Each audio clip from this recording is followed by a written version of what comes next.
का अगर डीएनए एक है तो फिर हम ये बात छेड़ते क्यों हैं? क्या हम एक भारतीय होकर के, हिंदुस्तानी होकर के अपनी अपनी आस्था का सम्मान करते हुए आचार्य जी, मैंने आपकी बात नहीं, जब डीएनए एक है, जब आपने कहा कि डीएनए एक है, तो उसके बाद फिर ये बात कहां से निकलती है? ये बात क्यों छड़ी जाती है? सुधांशु जी, मैं आ रहा हूं संगीत जी, 20 सेकंड प्लीज, 20 सेकंड। अच्छा जी 10 सेकंड जी। ये बात बहुत सही है कि एकं सद विप्रा बहुधा वदंती, लेकिन मैंने फिर कहा कि जिन लोगों ने धर्म परिवर्तन किया है वो उस पंथ को मान करके चलते हैं कि अल्लाह के अलावा मैं दुनिया में कोई देवता है ही नहीं, कोई ईश्वर है ही नहीं, और अल्लाह के अतिरिक्त यदि किसी और की उपासना तो दूर, उसका यदि सम्मान भी करते हो तो ये हराम है। ये कुरान की अभिव्यक्ति है, हम कहीं और से नहीं करते हैं। आचार्य जी कुछ कहना चाहते हैं? जी आचार्य जी वेरी क्विक, आचार्य जी वेरी क्विक, फिर सुधांशु जी के बाद जाऊंगा। जी आचार्य जी। मैं प्रोफेसर संगीत रागी जी का बहुत सम्मान करता हूं, विद्वान व्यक्ति हैं और मैं स्नेह भी करता हूं, लेकिन मैं एक बात पूछना चाहता हूं, एक सवाल पूछना चाहता हूं। प्रतीक जी, आप बहुत विद्वान और सच को सामने रखने वाले एक पत्रकार हैं। ये बहुत महत्वपूर्ण विषय है। ये विषय हमारे राष्ट्र से, हमारे धर्म से, हमारी आस्था से, हमारे संस्कारों से जुड़ा हुआ है। और सुधांशु जी भी मेरी बात का जवाब दें कि भाई ये बात ठीक है कि आप जो कहना चाहते हो वो हमने सुन ली, पर मेरा सवाल आपसे यह है प्रोफेसर रागी जी कि आप ये कहना चाहते हैं कि जो अल्लाह को सबसे बड़ा मानता है वो गलत है। अरे भाई, अल्लाह अरबी में तो उसको अल्लाह कहते हैं, हिंदी में ईश्वर, परमात्मा, संस्कृत में हिंदी भगवान कहते हैं, पर्शियन में खुदा कहते हैं, इंग्लिश में गॉड कहते हैं। राइट। क्या आप शब्दों पर, क्या आप भाषा को और शब्दों को धर्म समझते हैं? कमांड और शब्दों पे और भाषा पे जिनका बहुत अच्छा कमांड है, अब वही मैं उन्हीं को ले आता हूं। सुधांशु जी, नाउ यू प्लीज आंसर। मैं सुधांशु त्रिवेदी जी, मेरे सवाल का जवाब दें जी। विद्वान प्रवक्ता हैं बीजेपी के। सुधांशु जी। हाँ, देखिए, मैं इस प्रश्न का उत्तर देने से पहले आपको एक पंक्ति कहना चाहूंगा। स्वर्गीय अटल जी की बड़ी प्रसिद्ध कविता थी, हिंदू तनवन हिंदू जीवन, रग रग हिंदू मेरा परिचय। उसका जो अंतिम स्टेंजा है उसमें आपके इस सारे प्रश्न का सार, और जो मोहन जी ने कहा उसका भाव निहित है।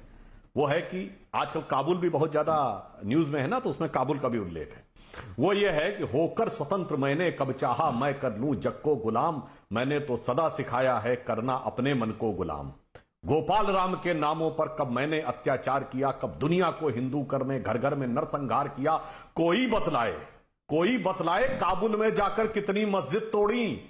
भूभाग नहीं शत शत मानव के हृदय जीतने का निश्चय। हिंदू तनमन हिंदू जीवन, रग रग हिंदू मेरा परिचय। अब मैं बताता हूं कि अगर यह विचार बदल जाए तो क्या होता है। यह काबुल जहां के दृश्य अभी कुछ दिन पहले ही लोगों ने टीवी पे देखे तो उनकी जीवंत स्मृति में होगा कि कैसे भयानक दृश्य थे। और यही काबुल था केवल 300-400 साल पहले, जहां पर कि ऐसे कवि पैदा हुए थे, सैयद इब्राहिम रसखान, महान कृष्ण भक्त कवि, जिन्होंने लिखा था, जाहि अनंत अखंड अछेद अभेद सुवेद बतावें, ताहि अहीर की छोहरियां छचियावर छाछ पे नाच नचावें। ठीक। और ये वही पाकिस्तान है जहां कभी तक्षशिला जैसी यूनिवर्सिटी होती थी जो पूरी दुनिया में ज्ञान का केंद्र था, आज वहां आतंकवाद का केंद्र है। ये क्यों होता है?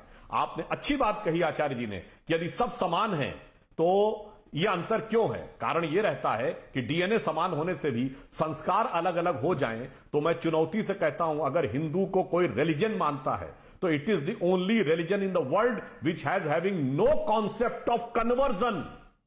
हिंदू कैसे बना जा सकता है, ये किसी हिंदू धर्मशास्त्र में नहीं लिखा है। आप हिंदू पैदा हुए, हमारे यहां तो कहा गया स्वधर्मे निधनम श्रेयो पर धर्मो भयावह।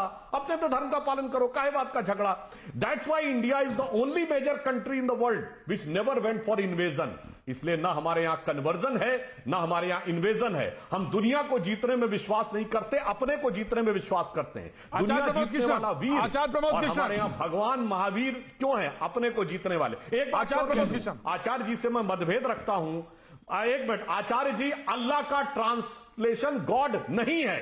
किसी मौलवी से कहलवा दीजिए, अल्लाह को कोई भी इक्विवेलेंट मानने को तैयार नहीं है। गॉड, भगवान अल्लाह के इक्विवेलेंट नहीं है। ये कोई मुस्लिम उलेमा कह दे तो मैं आपकी बात मान लूंगा। आचार्य प्रमोद कृष्णम। प्रतीक जी, सुधांशु जी जैसा विद्वान इस तरह की बात करे, मुझे ये बिल्कुल समझ से मेरे परे है। हो सकता है भारतीय जनता पार्टी का प्रभाव उनके ऊपर आ गया है, लेकिन सच जो है किसी के कहने से और किसी के ना कहने से सच नहीं बदलता है। सूरज को सूरज कह दो, सन कह दो, सूर्य कह दो, भास्कर कह दो, दिनकर कह दो, क्या फर्क पड़ गया?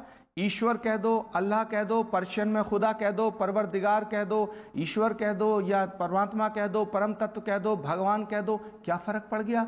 आप ये कहना चाहते हैं जो सुधांशु जी ने कहा कि हिंदू, जो अटल बिहारी वाजपेयी जी की, पंडित अटल जी की जो उन्होंने कविता का प्रस्तुतिकरण किया, मैं स्वागत करता हूं उसका, मैं बिल्कुल ठीक कह रहा हूं, मैं भी इसको ठीक समझता हूं कि हिंदुओं ने कभी आक्रमण नहीं किया। हिंदू सनातन तो किसी चींटी को भी मारने के पक्ष में नहीं है, लेकिन मेरा सवाल यह खड़ा होता है कि आप हिंदुओं ने आक्रमण नहीं किया, ये तो अलग बात है, लेकिन भाई ये बात तो आप उनको समझाओ जो ये कहता हो कि मैं बाबर के साथ हूं, मैं औरंगजेब के साथ हूं, मैं तैमूर लंग के साथ हूं। अगर कोई मुसलमान ये कहता है कि मैं तालिबान के साथ हूं, मैं उससे मतभेद रखता हूं, ये शिक्षा और ये ज्ञान तो उनको दो, लेकिन आप तो सारे हिंदुस्तान के मुसलमानों को अगर ये मान लेंगे कि वो उसी इस्लाम को मानते हैं, नहीं उसी 10 सेकंड, उसी इस्लाम को मानते हैं जो इन्वेडर्स थे 500 साल पहले, 300 साल का समर्थन करूंगा। 500 साल, 550 साल सजा आज के मुसलमान को क्यों?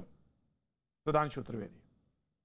हाँ, बिल्कुल सही बात है। ये बात जो इन्होंने कही, आचार्य जी ने बहुत अच्छी बात कही। ये क्यों? जब आजाद हिंदुस्तान में बाबरी मस्जिद एक्शन कमेटी बनती है, और दुर्भाग्य की बात है कि भारत के तत्कालीन प्रधानमंत्री नरसिम्हा राव जी, जो उसी पार्टी के थे जिस पार्टी का समर्थन अक्सर आचार्य जी करते हैं, वो कहते हैं हम बाबरी मस्जिद दोबारा तामील करवाएंगे। और मुलायम सिंह यादव बतौर मुख्यमंत्री कहते हैं हम बाबरी मस्जिद दोबारा तामील कराएंगे। और इमाम बुखारी से लेकर शहाबुद्दीन तक कितने नेता बाबरी के लिए क्या करते हैं। और आज भी वारिस पठान की पार्टी के नेता कहते हैं, असदुद्दीन ओवैसी, बाबरी थी, बाबरी है, बाबरी रहेगी। तो बाबर से हम जोड़ रहे हैं क्या? ये वारिस पठान, सवाल तो ये है कि बाबर से आप जोड़ते हैं, बाबरी एक्शन कमेटी आप बनाते हैं, बाबर से आप जोड़ते हैं, सवाल यहीं पे होती है, समस्या यहीं खड़ी होती है, और फिर वो बयान आता है। वारिस पठान। ये सुधांशु जी, मैं आपको वापस से कहना चाहता हूं कि हमारा अकीदा है, हमारा ईमान है, हमारा यकीन है कि एक बार जिस जगह पे मस्जिद थी वो है रहेगी, और बाबरी मस्जिद हमारी थी, है रहेगी, ये आने वाली नस्ल भी जानती।